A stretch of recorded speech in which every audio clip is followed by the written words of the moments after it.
Asquera saying Zimbabwe, welcome to our channel Zim Confessions and Deep Secrets. Kana kariki kutanga ukuya pana ino channel. Please don't forget to subscribe. Kana chiwagaroka subscriber. Don't forget to comment and share this video.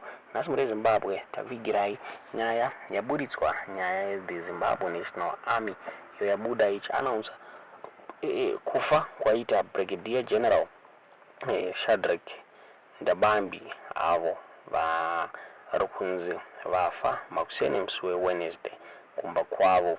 So in a statement rukunzi akaonekwa ne the Herald, the Zimbabwe National Army Director of Public Relations Colonel Alpheus Makotore vakabuda vachiti Brigadier General Ndabambi vakakolapsa kumba kwavo ende varikunzi vakashaika vakusvika pakubhindura General Hospital. The spokesperson wearmy akabuda achitaura iye achiri the commander Zimbabwe National Army Lieutenant General Kanslem Namusanyatwe is saddened to announce the untimely death of Brigadier General retired Shadrack Ndabambi. Brigadier General Ndabambi passed on at his farm in Glendale early in the morning. He collapsed at home and was pronounced dead on arrival at Bindura General Hospital. Mourners are gathered at his farm in Glendale. More details on funeral arrangements will be announced in due course. Though yaburitswa the Zimbabwe National Army, Contributor Foreign Affairs Minister Walter Mzembe vabuda vachiexpressa maconcerns avo vachitaura ivo vachiti havachanzwisike a short lifespan yema-army generals haichanzwisike zvichinzi zvakare rate yavari kufa nayo ye2 per month hanzi haina kumira mushe. Hanzi kutaura kwatiri kuita ma-brigadier generals vakufira paage ye60. Vakabuda achitaura iye achiti life expectancy of senior army staff brigadier generals especially have become the subject of conjecture, 60 plus or minus. Declared heroes at the rate of 2 per month, it must worry the officers themselves that who is next, as it does their families and nation. Brigadier Ndabambi, may his soul rest in peace. Anduza Buddha Stauro na Walter Mzembe muri Zimbabwe vafunga vaneva maswera sei vakamboburitsa nyaya iyi muna July vachitaura ivo vachiti there are 5 mabrigadier general are targeted. So kutaura kwatiri kuita vabuda nhasi vachitaura vachiti this is the 4th kurunzi kwasara 1 out of 5 vakatargetwa. Vakabuda musi 22 July vachitaura vachiti after the August 2023 elections we reported on the imminence of chapter 2 of Night of Long Knives, another military short illness within 6 days.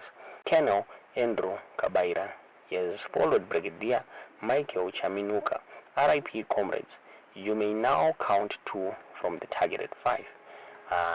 Then in August vakabuda vachitaura ivo vachiti retired Brigadier General Elasto Madzingira has died a sudden death after a very short illness. This is number 3 on the first group of the targeted 5. We mentioned it here that the goal was to have another one at the Heroes Acre before the end of August. It has happened. So now vazobuda vachitaura ivo vachiti another retired Brigadier General has died. Brigadier General Shadrack Ndabambi collapsed and died at his home in Glendale. You can count 4 from the first list of the targeted 5. We don't know how else to tell them to put their act together and save themselves.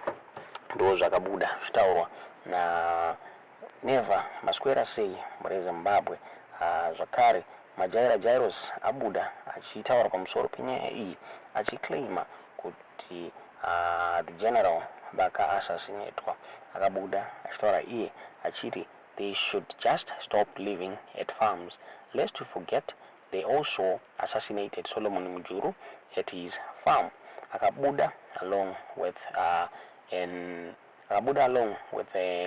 article here, Buditone Herald in a statement, ZNA Director of Public Relations Colonel Alpheus Makotore said the commander, Zimbabwe Army, Lieutenant General Wansley Mnamo Sanyatwe, is saddened to announce the untimely death of Brigadier General retired Shadrack Ndabambi. Brigadier General Ndabambi passed on at his farm in Glendale early this morning. He collapsed at home and was pronounced dead on arrival at Pindura General Hospital. Akabuditsa zvakare vamwe vainzi vakashaika vari kumafarms avo. Akabuditsa another one, Brigadier General Kaneta vakashaika mugore 2022.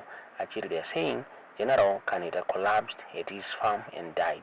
They say President Chamisa haitonge nyika ino. I also want to say this with 150% certainty. At this rate, General Chiwenga haitonge nyika ino. Ndo akataura Majara Jairos Zakari. Akabuditsa another colonel avo vakashaikira at his farm. Now, this gallant son of the soil, Colonel Christopher Rufu Mayoyo, died suddenly on the 26th of April 2021 at his Jatala Estate farm in Triangle. He was only 63. Compatriots, I suspect Mamoyo was assassinated when they found out he was one of our own. Those are Abuditswa. Namajara Jairos now is claiming the late retired General Shadrack Ndabambi was assassinated at his farm Zakare muri Zimbabwe. Tingazotiona sei nyaya iyi tudze zvamukufunga comment section kuti was it a natural death kana kuti pane zvaitika muri Zimbabwe. Susan Mutami akambobuda zvakare achipa warning magenerals aya nenyaya yechikafu chavari kudya kuma meetings. Akataura ivo akataura iye achiri they should also check nyaya dzemota dzavo zvichizipoza zvinaumira mushe the way the rate yavari kufa nayo inaumira mushe pari kususpectwa kunzi they are being killed muri Zimbabwe. Tingaziye kuti munoona sei nyaya iyi. Tiudzewo zvamuri kufunga pamusoro penyaya iyi mucomment section. Susan Mtami akabuda achitaura achiti, dear Zerene Army Generals, in case you might be wondering how you're all dying of short illnesses, when I used to be a regular VIP guest at Defense House, lunch was always prepared and delivered for the generals. Why don't you consider abandoning food that is brought to you, that is brought to your offices, and buy your own lunch and beverages from different restaurants? Make sure you keep changing restaurants to confuse the enemy. MID should invest in radiation detection equipment so you can check your vehicles before getting in. Inside your vehicles, swap your chairs and desks before you start the day, otherwise you're all going to die. Judging by the pattern of how things are going, it looks like you need to swiftly go back to the drawing board and re-strategize. Those are na Susan Mtami achipa warning kuma army generals mabrigadier zvinzi mamiriro zvakaita muri kuuraiwa vanhu muZanu PF. Tingazoona sei nyaya tudze zvamuri kufunga mucomment section.